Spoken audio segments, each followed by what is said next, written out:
Assalamualaikum dan selamat sejahtera semua. Selamat bertemu kembali murid-murid.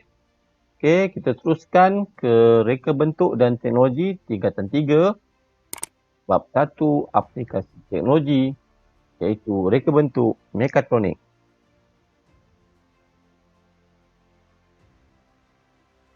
Untuk kali ini kita akan belajar 1.13 menerangkan fungsi elemen mekatronik pada produk sedia ada.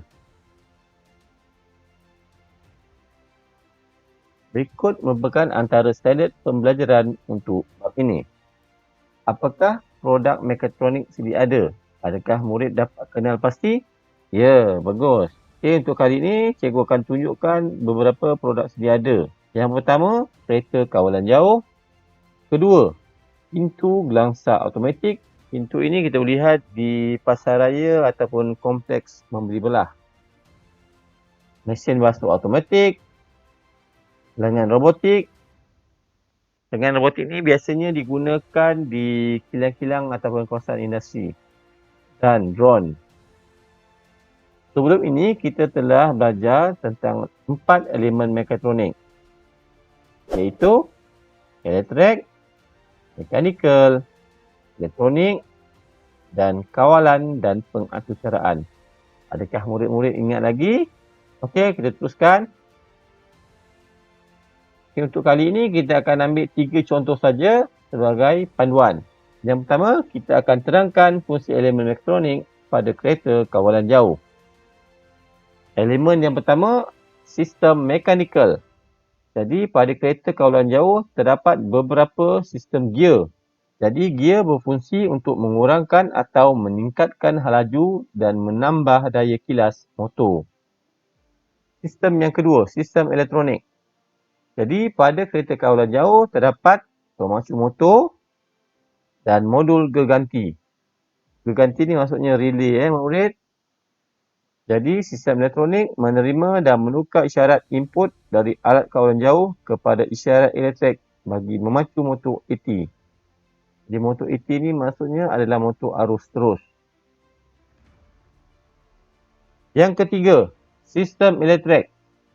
Jadi, pada kereta kawalan jauh terdapat motor arus terus ataupun motor AC.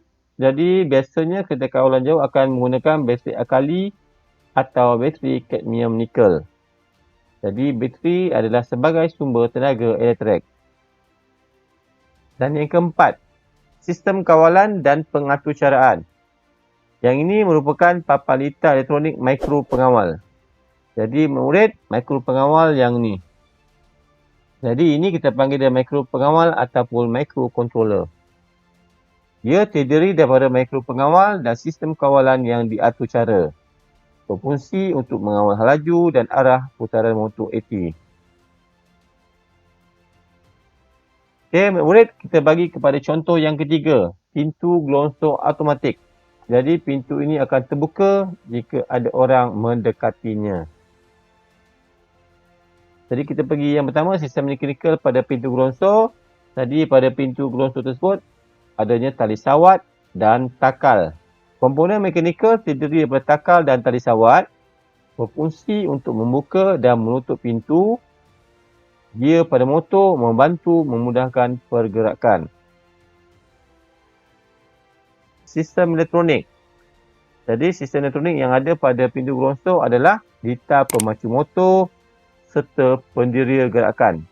Untuk maklumat murid, penderia adalah sensor. Komponen elektronik disatukan di dalam litar pemacu motor dan penderia gerakan mengesan sebarang pergerakan dan memberi isyarat kepada sistem kawalan. Maksudnya kalau kita menghampiri pintu ni akan terbuka dengan sendirinya.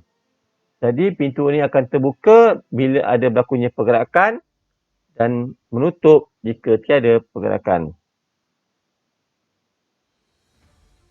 Yang ketiga, sistem elektrik. Jadi pintu gelonsor automatik ni menggunakan motor AC dan pengubah. Pengubah ni ataupun nama lainnya transformer. Terdiri daripada motor AC dan pengubah. Berfungsi untuk membekalkan tenaga elektrik pada keseluruhan sistem. Keempat, sistem kawalan dan pengaturcaraan. Berikut merupakan contoh sistem kawalan pada pintu gelonsor automatik. Terdiri daripada sistem kawalan yang telah diatur cara, berfungsi untuk memproses isyarat input dari pendiri gerakan dan menghantar isyarat output kepada pemacu motor AT dan membuka dan menutup pintu tersebut. Diharapkan murid faham setakat ini. Okey, bagus. Okey, kita bagi kepada contoh yang ketiga, mesin basuh automatik. Sistem yang pertama, sistem mekanikal. Jadi, terdapat banyak komponen mekanikal yang terdapat pada mesin basuh automatik. Antara komponen mekanikal ialah takal, tali sawat, gear, drum dan galas berbola. Gabungan komponen ini menghasilkan putaran pada drum ketika mencuci pakaian. Yang kedua, sistem elektronik. Jadi, sistem elektronik yang ada pada mesin basuh automatik adalah papan litar tercetak serta panel kawalan. Jadi, pada papan litar tercetak adanya komponen elektronik iaitu diod dan kapasitor. Butang pada panel kawalan digunakan oleh pengguna untuk memberi arahan seperti on-off, start, pause dan lain-lain arahan. Antara komponen elektronik ialah kapasitor dan diod pada papan litar tercetak. Sistem yang ketiga, sistem elektrik. Jadi pada mesin basuh automatik terdapatnya motor EU dan pengubah. Membekalkan tenaga elektrik kepada sistem kawalan motor dan motor EU. Motor EU ni maksudnya motor arus ulang-alik. Antara komponen elektrik ialah pengubah dan motor EU. Yang keempat, sistem kawalan dan pengaturcaraan. Berikut merupakan papan mikro pengawal. Mikro pengawal diatur cara untuk menghasilkan tindakan kawalan terhadap sistem elektrik, sistem elektronik dan sistem mekanikal dalam mesin automatik. Fungsi kawalan bergantung kepada pengaturcaraan yang direka dan tindakan kawalan yang dimasukkan pada panel kawalan mesin basuh automatik. Diharapkan murid-murid faham fungsi elemen mekatronik pada produk sedia ada. Itu saja perkongsian untuk kali ini. Semoga ilmu yang dikongsikan ini memberi manfaat kepada kita semua. Jangan lupa sila tekan butang subscribe, like dan share. Itu saja. Kita jumpa lagi. Bye-bye.